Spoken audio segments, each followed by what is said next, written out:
Waisraeli walikuwa wamezunguka jangwani kwa miaka mingi. Jua liliwaka juu ya mchanga wa jangwani, na siku ndefu za safari ziliwachosha watu.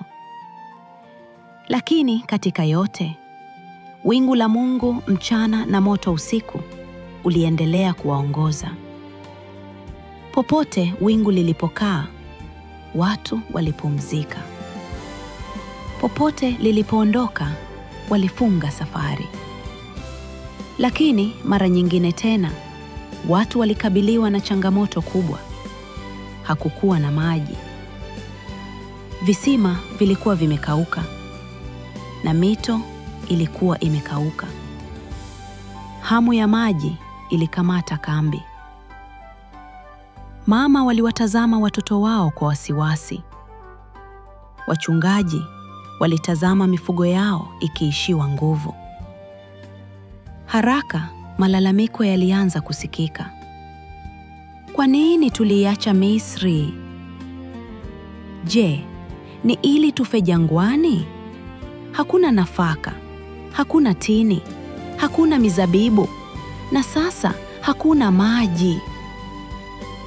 Sauti zilikuwa kubwa, zikapanda kama dhoruba, hadi Musa na Aroni wakaanguka kifudifudi mbele ya mlango wa hema la kukutania. Hapo utukufu wa Bwana ukaonekana. Mungu akamwambia Musa, chukua ile fimbo, wewe na Aroni, kusanyeni kusanyiko lote. Ongea na ule mwamba mbele ya macho yao, nao utatoa maji. Utawatoa maji katika mwamba kwa ajili ya watu na mifugo yao. Musa akachukua ile fimbo kama Mungu alivyoamuru. Yeye na Aroni wakawakusanya watu mbele ya ule mwamba mkubwa. Lakini moyo wa Musa ulikuwa mzito kwa hasira. Kwa miaka mingi watu walilalamika na kutilia shaka. Hasira ikachemka ndani yake. Akapaza sauti akasema, sikilizeni, enyi waasi. Je, lazima tuwatoe maji kutoka mwambani? Halafu, badala ya kuongea na mwamba kama Mungu alivyoamuru, Musa akaupiga mara mbili kwa fimbo yake.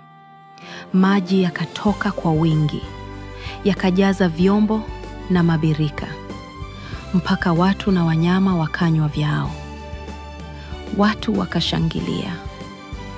Lakini sauti ya Mungu ikamjia Musa na Aroni kwa huzuni. Kwa sababu hamkuniamini vya kutosha kuniheshimu kama mtakatifu mbele ya watu, hamtawaingiza kusanyiko hili katika nchi ninayowapa.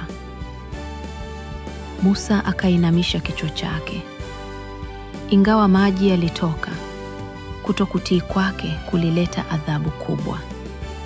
Safari yaendelea, watu waliendelea kusafiri, wakizunguka milima na mabonde. Waliishiwa nguvu.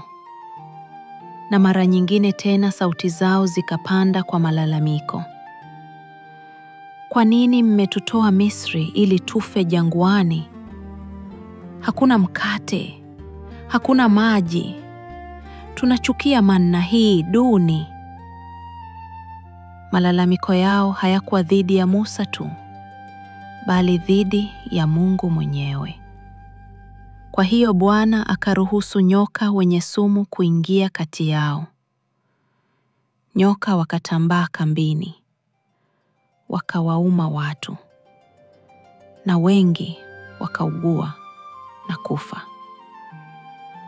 Hofu ikasambaa Israeli. Watu wakamkimbilia Musa wakilia, tulifanya dhambi tulipomsema vibaya Bwana na wewe. Omba Bwana aondoe hawa nyoka kutoka kwetu. Musa akaomba kwa ajili ya watu. Sauti yake ilitetemeka kwa huruma alipomwomba Mungu rehema. Na Bwana akajibu, tengeneza nyoka wa shaba, uweke juu ya mti. Mtu yeyote atakayeng'atwa akiutazama ataishi. Musa akatii. Akatengeneza nyoka wa shaba na kuinua juu ya mti wa mbao. Kutoka kila kona ya kambi, watu waliweza kuona uking'aa juani. Mtu yeyote aliyekuwa ameumwa, alipotazama nyoka wa shaba kwa imani, akaponywa. Haikuwa nyoka wa shaba uliowaokoa, bali rehema ya Mungu. Alikuwa akiwafundisha watu wake wamwamini, wamtazame na waamini. Mafunzo kutoka kwa hadithi utiifu ni muhimu. Musa alipiga mwamba kwa hasira, badala ya kuongea kama Mungu alivyoamuru. Hata viongozi lazima watii kikamilifu. Malalamiko yanaleta shida. Kunung'unika kwa Waisraeli kuliwafungulia mlango wa uchungu na hofu. Mungu anatoa uponyaji. Kwa kumtazama nyoka wa shaba, watu walijifunza kumtazama Mungu kwa imani. Yesu ndiye wokovu wetu. Miaka mingi baadaye, Yesu alisema, kama vile Musa alivyomuinua nyoka jangwani, vivyo hivyo Mwana wa Adamu lazima ainuliwe, ili kila mtu amwaminie awe na uzima wa milele ndani yake. Yohana 3:14-15. Wakati kambi ilipotulia usiku, nyoka wa shaba uliangaza katika mwanga wa mwezi, ukikumbusha rehema ya Mungu. Watoto wakasema kwa sauti ndogo, "Je, umeisikia?" Baba alipotazama nyoka, aliponywa. Ndugu yangu mdogo aliumwa, lakini alipoinua macho yake, aliishi. Wazazi waliwakumbatia watoto wao, mioyo yao ikijaa unyenyekevu na shukrani. Walijifunza tena kwamba Mungu ndiye mlinzi wao, mponyaji wao na uzima wao. Ingawa Musa alibeba huzuni ya kosa lake, bado aliwapenda watu na aliwaongoza kwa uaminifu. Mara nyingi macho yake yalielekea nyota, akikumbuka ahadi ya Mungu, akijua kwamba hata kama yeye hangeingia nchi ile, mpango wa Mungu ulikuwa hakika. Na watoto wapendwa, Waisraeli walisahau upendo wa Mungu na walilalamika, lakini walipomtazama nyoka wa shaba, waliponywa. Vivyo hivyo, tunapomtazama Yesu kwa imani, anatuponya mioyo yetu na kutupa uzima wa milele. Kumbuka usiku huu, kumtii Mungu kunaleta baraka. Na tunaposhindwa, rehema yake ni kubwa zaidi kuliko makosa yetu.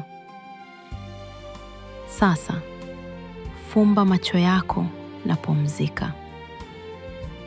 Mungu anakupenda, anakusamehe, na yuko nawe daima, hata jangwani. Usiku mwema rafiki mdogo.